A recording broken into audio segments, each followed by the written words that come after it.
Space, the final frontier. Space, where no one can hear you scream. Space, where you aren't supposed to be impaled by a rogue antenna. Hello readers, and welcome back to 60 Second Recs. My name is Christina, and today's pick for you is from this month's Brown Bag Book Club. Without further ado, 60 seconds on the clock. Today's book is The Martian by Andy Weir.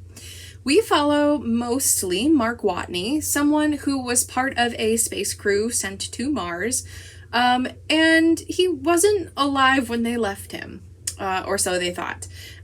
Mark, very quickly on in the book, is impaled by a rogue antenna that's been blown from a windstorm on Mars.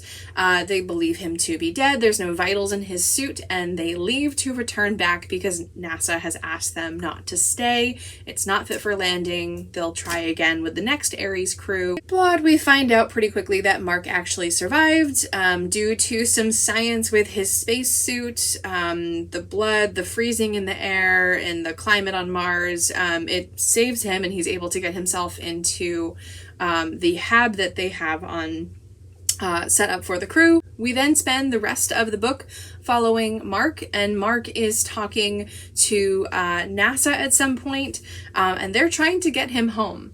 Most of the book is told through Mark's perspective in these daily diary logs, and it's very sciencey, but eventually we find out that there's other people that are looking into his survival as well.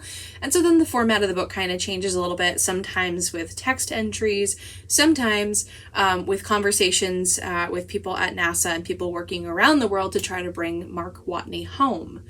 My timer ran out, so this was recently redone on audiobook about 4 years ago by Will Wheaton. So if you're a fan of his nerdy stuff and Star Trek, you might want to check out that audiobook. The Martian would be enjoyed by people who enjoy space adventure stories, who enjoy nonfiction or narrative nonfiction. I will say The Martian is not nonfiction, but there's so much scientific research that's clearly put into this that you might enjoy that as well.